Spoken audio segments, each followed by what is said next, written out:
I don't like to give reviews of games like this, so I'm just going to give my impressions as of today. That's First PalWorld. impressions, if you will. Yes, that's PalWorld. Impressions after about 80 hours. Okay. So like, yeah. So like, so this is PalWorld. A lot of the footage I played, for the record, I played the bulk of this game in single player, both hard mode and normal mode. I quote unquote finished the game. Okay. Which is to say, I got about as far as you could in the early access period that they have here, which actually is pretty hefty. I would definitely say the game is, if you're just trying to complete I'm getting too hard. I'm getting too ahead of myself. The PalWorld is being a lot, or is going around and talked about a lot as Pokemon with guns. Yeah, in short. Yeah, I'm here to tell you that this is Arc with Pokemon. Yeah, from what I've seen, that's a more accurate description as well. Yeah, it's 100% Arc with Pokemon, and that's not to say that is that there's anything wrong with that, and that it's not to say that it's not fun. In fact, I am not a fan of these survival crafter games too much. I'm not a big Arc guy. I was into Rust in a little bit, like Fallout 76, bounced off of it. Like all survival crafting, not a Minecraft fan. I'll put it out there. Not into Minecraft. Me neither. You know, so like these games, they don't usually tickle my fancy, but this one got me, Drix. Oh yeah, this one got me. Got you hooked. It got me. I'm hooked a little bit now. Again, I'm about 80 hours deep. A lot of the footage that you're seeing is not me in my single player. It's me in the multiplayer server that a couple of me and my friends are in right now. On the Steam version. To be fair, the bulk of what I played was on the Game Pass version, which I don't know about anybody else. I've heard a lot of things that it doesn't run as good. It's definitely more limited. You definitely don't have access to the 16-player servers like you do in the PC version, 16 to 32 player servers. Oh. But it's still a great, on Game Pass, it's a great experience as it is right now from start to finish. I'll say it like this: PalWorld's world that they offer you, it definitely rivals some retail game releases. The combat mechanics and the traversal mechanics, they're a little wonky. It's very traversal is very Breath of the Wild, at least when you're on foot. Very, very much Breath of the Wild callbacks. The building and crafting feels a lot more like Minecraft, or not Minecraft. Feels a lot more like Fortnite than anything else. But there are currently 5 bosses and 4 legendary pals, and the systems in the game are decently intricate. The breeding is the deepest system, to the point where I'm a big fan of the Digimon games, mainly because you can customize your monsters almost to the T. It's not really breeding in that game, it's just like combining their data. But download them. But this game gives you that same amount of customization, which is a ton, to be fair, down to the traits. That's the big the big separator between this and Pokemon on the monster side. Quick detour on the monsters. Monsters, they're okay. As you're seeing it in the B-roll, they do well. They do well and behave fine in the open world. They're a little wonky in the base when you're trying to make your things automated and trying to make it like a little monster factory, you know what I mean? Make your dudes, put them on the conveyor belt, make Pokeballs for you all day, you know, you could do that kind of shit. But they are a little wonky. They do run into each other. They do get in loops where they pick their shit up, run into each other, drop their shit, look at each other, realize they dropped their shit, and then pick it back up, try to get to where they're going, run into each other, drop the shit. Like like that happens. You have a lot of early access moments like that when the game tries to punch above its weight just a little bit, trying to do a lot of things at once. That includes traversal, there's a lot of wonky physics, that includes capturing your Pokeball or your PAL sphere. It's going to go through your enemy a lot more than it's going to hit them for a capture.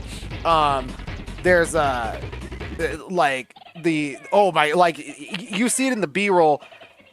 It also leads to a lot of good moments of like brutality, because like you'll see like and again, these pals, the legally distinct Pokemon, are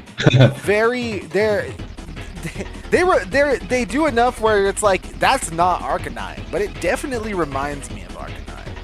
And yeah, Arcanine, Inspirato. Yeah, and Arcanine would definitely not charge a guy into a wall and ragdoll him. No, not typical Arcanine behavior. And that is the those moments are the reason you play PalWorld. PalWorld is a game where if you're a big survival craft guy, the mechanics and the building on display, it's not going to blow your socks off at all.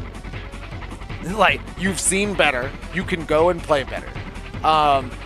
The combat mechanics and traversal mechanics, not fantastic. They don't do anything new or special. You've seen them before, including even up to and including capturing the Pokemon themselves. Like, capturing the pals themselves feels remarkably like Pokemon Legends Arceus, and that's not an insult or any like, a lot of people are like, oh, this game's plagiarizing people. I'm not going to sit here and try to go to bat for the multi-billion-dollar company. That is a shot in PalWorld's favor. That is a good comment. It feels solid. Everything feels borrowed. If you don't mind that, the way everything comes together is rather fun and charming and addicting. And yeah, you do just like a little homage. Never hurt anybody. No, not at all. And it's interesting because you do get kind of lost for hours in this little world that feels very fleshed out. It feels like there's no dead ends. There's none of that. That's the best part about the game. At least right now, especially for an early access title. There's not a ton of this dead end shit, under construction, coming later, coming soon. The world's here, and it works. Like, and I'm sure that it'll be, expanded upon. You'll be able to generate your own world soon, right? But the world that they give you of the Palpagos Islands, they feel pretty fleshed out, and if 9 times out of 10, if you go down, if you go off the beaten path and go through the woods and into a cave, your efforts will be rewarded. Wow, it's not like a naked planet in Starfield. No, and it's not like how Rust used to be, where there's just like literally fucking nothing anywhere until you find another person and then you shoot them. Call that a survival game. Yeah, it's not like that. There's a lot to do in here. There's a lot to sink your teeth into. It's definitely not for everyone. If one of these things does not hook you, nothing is. Yeah, and I can understand you why. Know. And I could understand why. And I could totally understand why. None of these, as I said, none of the main mechanics are done great. Everything is borrowed and definitely feels like a second-rate version of everything else from every other franchise that they borrow it from. But I gotta say, at the end of the day, I found my not to mention the character creator, very bare bones. But then again, when I got character creators that allow me to customize my dong, and then you have Street Fighter 6. That's the best character creator since fucking Fallout 4. I don't really blame them for that. It gets the job done. You know what I mean? This is my multiplayer character in the B-roll. He's a little orc man. I made a little orc. Like, sweet. That's cool for me. Cool enough for me. But anyway, PalWorld, if this is your flavor of game, go for it. You're going to have a great time. If you're into survival crafting because of the mechanics and how you can make an intricate fortress and automate everything, not really. It's not quite there. If you really like exploring and you want procedurally generated worlds that never have an ending, that's also not really how it is. You can master this world. It does not randomize, really. Like, random events happen, and, like, patrols go through the world and stuff like that, and there are little factions.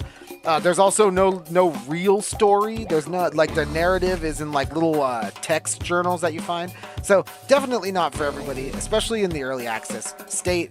But if you wanted more out of a game like Pokemon Legends Arceus, if you wanted a more hands-on approach to that kind of idea, if you wanted Arc with a little bit more heart, if you wanted an accessible crafting game, that's the thing, there's no bullshit in this game, everything is straight up, when it all kind of just works. Like I said, it's pretty Fortnite-like, so you're not going to have, there's nothing arbitrary, you know, you're not going to run into weird arbitrage, like, you can't build this. Well, why not? Because you didn't put this wall at the right angle, you know what I mean? It's like, well, okay, you know, like, everything just kind of fits like Legos at the end of the day. So, yeah, PalWorld, there's no wrong way to hit it with an axe. Not really, no. And crafting, crafting is streamlined. There's rocks or wood. There's not like fucking wood, oak, petrified wood, or steel, copper, iron. There's none of that shit. It's all streamlined. Huh. So nice. One wood, if you need wood, any wood. If you need rocks, any rocks. If you need ore, any ore. You know, well then, where the game splits hairs is like ammo. Like, you need this kind of ammo for this gun, which makes sense. Yeah, that sounds pretty Fallout right there. Yeah. Exactly. Yeah, the survival game for non-survival fans. Yes. Who, you know, might enjoy a good remix. For fans of a good remix. Absolutely. So that's PalWorld. I really like it. I really enjoy it. I like the multiplayer. I like the single player. You can get really lost in it. Playing with friends is actually quite fun.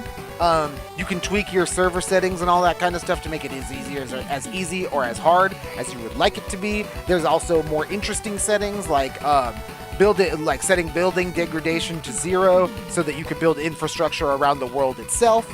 So, you know, there's a lot to the game, and for an early access title, and especially if you can play it on Game Pass, go for it. I say that everybody, if you can give PalWorld a shot, give it a shot. If you don't want to spend the $30 on Steam, don't worry about it. Don't, you're not missing much.